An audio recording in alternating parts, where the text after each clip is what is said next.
నా కోసం జై చేస్ చేయటం, ఆ రానా నన్ను సేవ్ చేయడం ఎంబారసింగ్ గా ఉంది. It's a shame. నో, ఇక నేను ఇక్కడ ఉండకూడదు.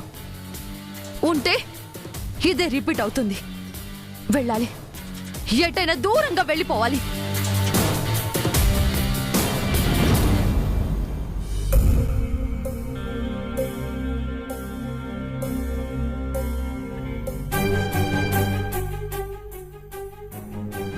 మామ్, నేను కొద్ది రోజులు ఎటైనా వెళ్ళాలనుకుంటున్నాను. ఎక్కడికి వెళ్తావు? తెలీదు. ఎటైనా దూరంగా.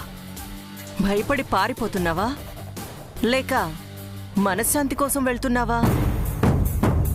నేను భయపడతాననుకోవడం నీ భ్రమ. ఇక మనశ్శాంతి అంటావా? అది ఆ మంగతోటే పోయింది. మరి నువ్వెందుకు వెళ్ళాలనుకుంటున్నావు? నాకిక్కడ ఉండటం ఇష్టం లేదు. ఇరిటేటింగ్ గా ఉంది. నీకు నేను ముందే చెప్పాను ఇలాంటి సిచ్యువేషన్ వస్తుందని. అప్పుడు నువ్వు నా మాట వినలేదు. ఇప్పుడు నీ అంతటా నీకే తెలిసొస్తుంది. సరే చెప్పు, ఏ కంట్రీకి వెళ్తావు? చెప్పను. చెప్తే టికెట్స్ బుక్ చేస్తాను. నాకొక్కదానికే బుక్ చేస్తావా లేక జైకి మంగకి కూడా బుక్ చేస్తావా?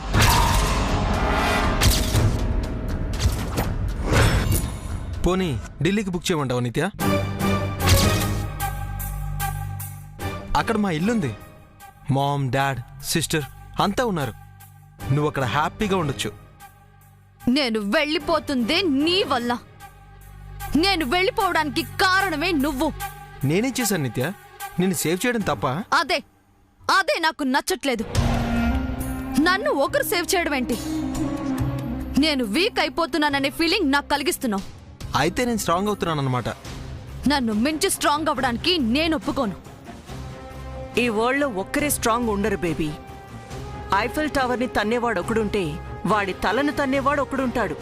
కానీ ఐఫిల్ టవర్ని, దాన్ని తన్నిన వాడి తలనైనా నేనే తన్నాలి. అది అత్యాశ అవుతుంది. ఆత్మవిశ్వాసం అని ఎందుకు అనుకోకూడదు? సెల్ఫ్ కాన్ఫిడెన్స్ కి, ఫూలిష్నెస్ కి వెంట్రుక వాసే తేడా ఉంటుంది. అంటే నేను ఫూల్ని అంటున్నావా? నన్నెవరైనా అండర్ ఎస్టిమేట్ చేసినా, డామినేట్ చేసినా నాకు నచ్చదు. నువ్వొచ్చినప్పటి నుంచి ఆ పనే చేస్తున్నావు. నేను దూరంగా వెళ్తుంది జైకి భయపడి కాదు, నీ డిస్టర్బెన్స్ ని భరించలేక. రానాని అపార్థం చేసుకోకు బేబీ. తను మన మంచి కోరే మనిషి. నాకెవరూ మంచి చేయాల్సిన అవసరం లేదు మామ్. నా మంచి ఏంటో నేను చూసుకోగలను. నాకు ఎవరి హెల్ప్ అవసరం లేదు. నేను వెళ్తున్నాను. ఓకే బేబీ, నీ ఇష్టం. ఈ ఒక్క నైట్కి ఉండు. రేపు మార్నింగ్ వెళ్ళు.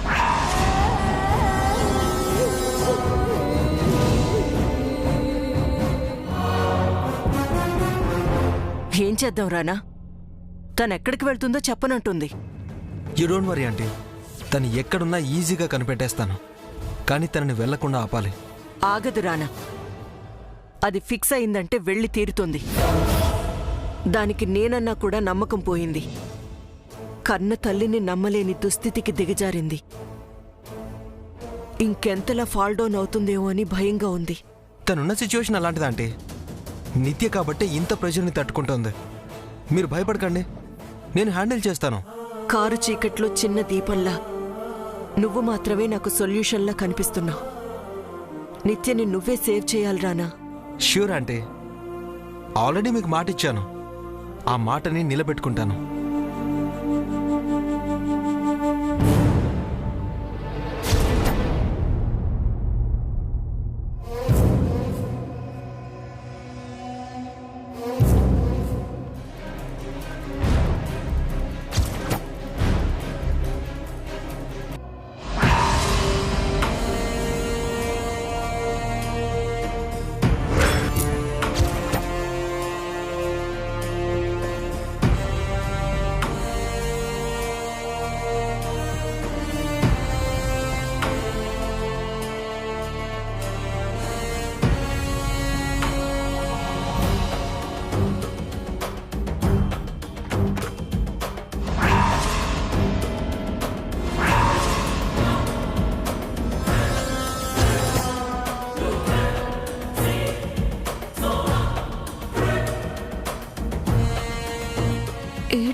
ఎక్కడికి వెళ్తున్నారు?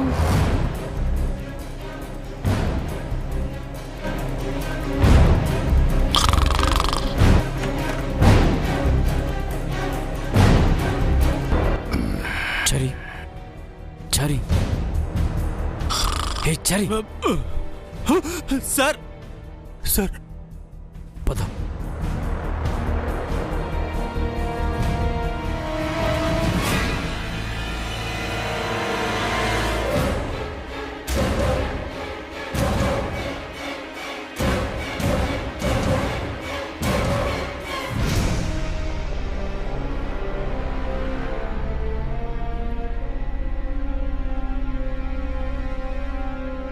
ఈ టైంలో ఎక్కడికి సార్?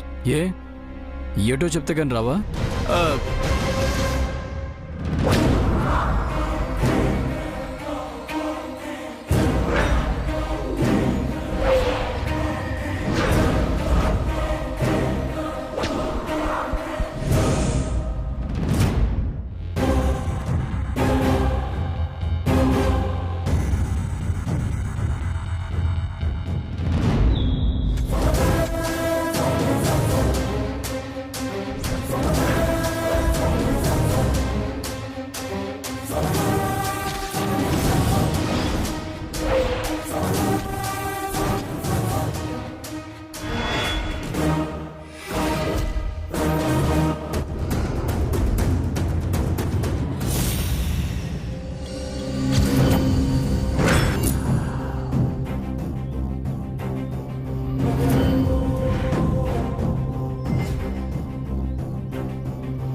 జై, నువ్వు నాకు శత్రువులా పరిచయం అయ్యావు.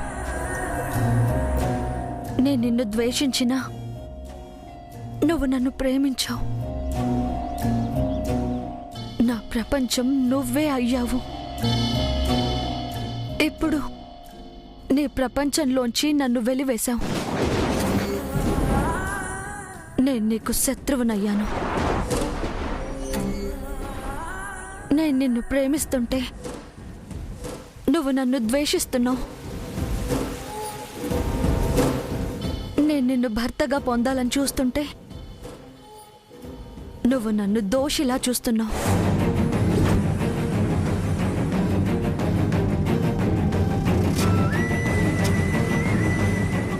పర్వాలేదు జై, ఇప్పుడు నువ్వు నన్ను అపార్థం చేసుకున్నా త్వరలోనే నువ్వే నన్ను అర్థం చేసుకుంటావు. ఆ స్పేస్ నీకు ఇవ్వడానికే నీకు దూరంగా వెళ్ళిపోతున్నాను.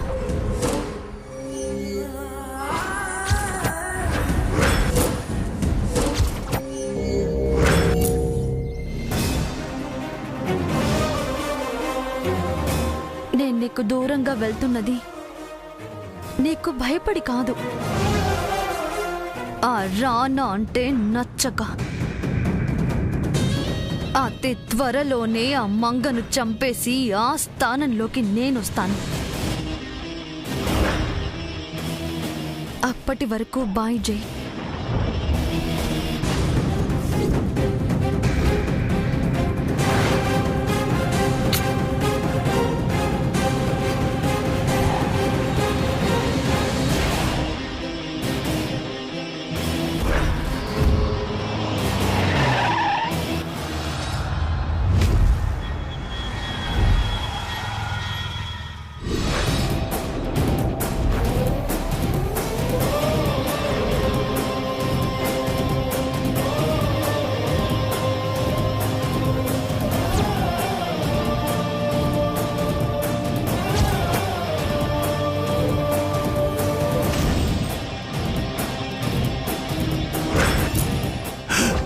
అటు తిప్పి ఇటు తిప్పి చివరకు స్వరూప మేడం గారి ఇంటికి తీసుకొచ్చారా?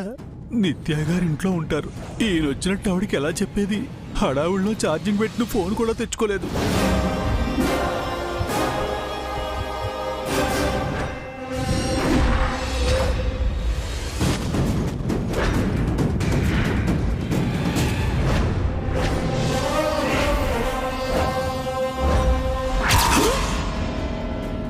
మేడం. చారి గారు,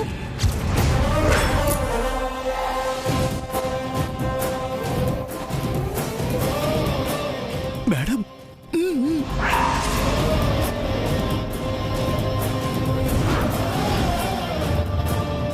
చారి ఏం చేస్తున్నావు? దోవలు సార్, కుడుతూ ఉంటే చేత్తో కొడుతూ విసురుకుంటున్నాను సార్. నన్ను కుట్టిన దోమలు నిన్నెలా కొడుతున్నాయి? అంటే బాస్ అంటే మనుషులకే కాదు సార్, మస్కిటోస్ కూడా భయమేనండి. ఇంతకీ ఇంత రాత్రిపూట ఈ ఇంటికి మనం ఎందుకు వచ్చినట్టు సార్? డే టైం అవ్వగానే ఎక్కడెక్కడ తిరిగే పక్షులు ఈవినింగ్ అవ్వగానే ఏం చేస్తా చారి? చీకటి పడగానే గోళ్ళకి చేరతాయండి కదా. ఆ, పక్షుల్ని పట్టుకోవాలి అంటే పగలైతే వల వెయ్యాలి, చీకటైతే గూళ్ళల్లో వెతకాలి. am I right? yes sir.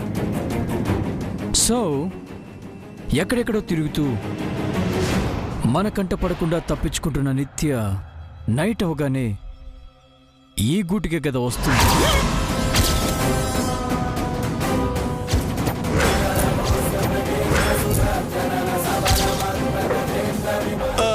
కానీ నిత్య గారు ప్రాణాలతో లేరు కదండి.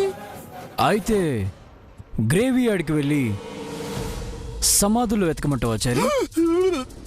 నిత్య చనిపోయిందో లేక బ్రతికే ఉందో కాసేపట్లోనే తేలుస్తాను. ఎలా సార్? అలా ఇంట్లో ఆల్ లైట్స్ ఆఫ్లో ఉన్నాయి, ఒక్క ఆ రూమ్లో తప్ప.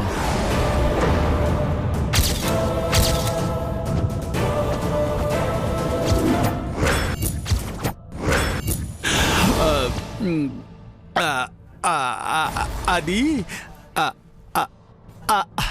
అది పర్వాలేదు, చెప్పు. అది బ్రతికున్నప్పుడు నిత్య గారు రూమ్ సార్. కరెక్ట్. మరి నిత్య చనిపోతే ఆ రూమ్లో లైట్ ఎందుకు వేసింది? ఇలా మీ బుర్రలో లైట్ వెలిగిందా? అందులో నిత్య గారే ఉన్నారని గ్యారంటీ ఉంది సార్. స్వరూప గారు ఉండొచ్చు, రాణా గారు ఉండొచ్చు, లేదా వేరే గెస్ట్ ఎవరైనా ఉండొచ్చు. యువర్ రైట్, ఎవరైనా ఉండొచ్చు, నిత్య కూడా ఉండొచ్చు. నాకు తెలిసి నిత్య ఉండొచ్చు, ఎందుకంటే తన రూమ్ని తను ఎవ్వరికి ఇవ్వదు, ఆఖరికి వాళ్ళ మామ్కి కూడా. అంటే ఆంటీ ఉండే ఛాన్స్ కూడా లేదు, ఆ రానా ఉండే ఛాన్స్ అస్సలు లేదు. సో ఆ లైట్ వెలిగే రూమ్ నిత్యాది. వెళ్ళి ఆ లైట్ని ఆఫ్ చేసొస్తాను.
డోర్లు లాక్ చేశారా? నేను ఓపెన్ చేస్తాను.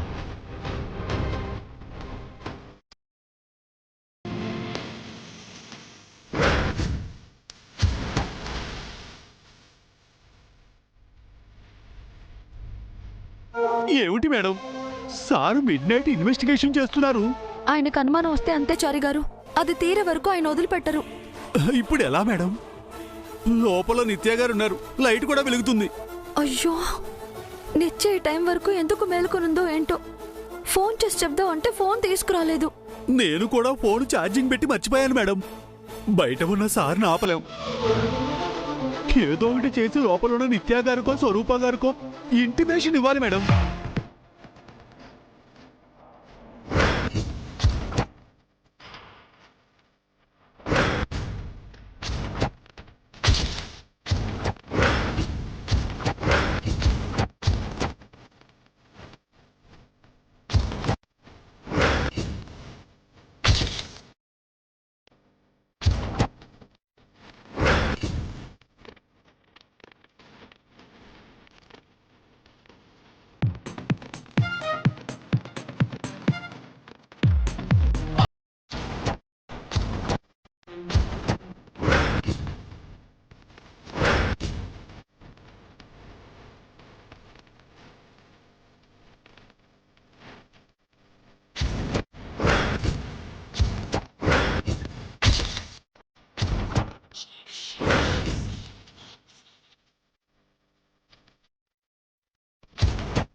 మేడం సార్ ఇంట్లోకి వెళ్ళారు, త్వరగా ఏదో ఒకటి చెయ్యాలి మేడం.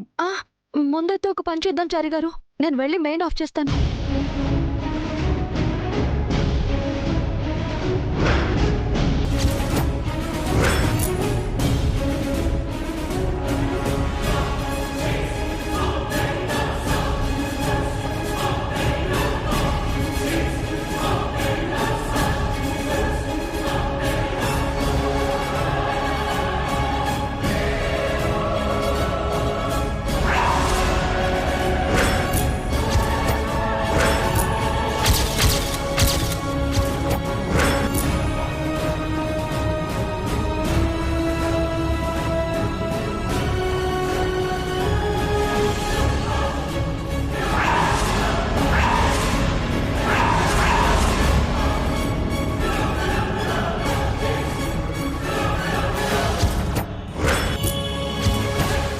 షిట్, ఇప్పుడు పోరుపోయిందేంటి?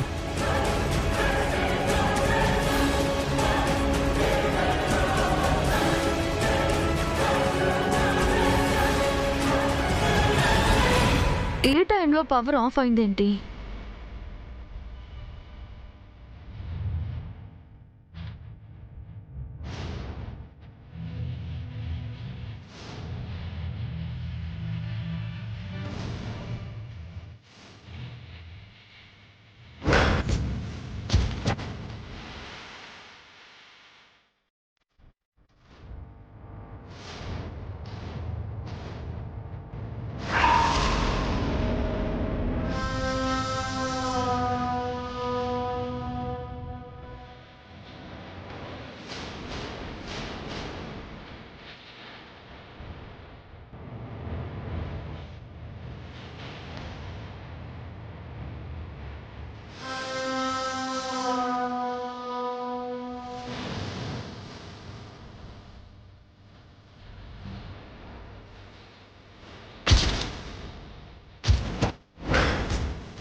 రానా, ఆంటీ, ఇప్పుడు పవర్ పోయిందేంటి? అదే తెలియట్లేదు ఆంటీ. హైదరాబాద్లో పవర్ కట్స్ ఎక్కువ. లేదు, పవర్ బాక్స్లో ఏమైనా ప్రాబ్లం ఏమో. నేను వెళ్ళి చూసొస్తానంటీ. ఉమ్.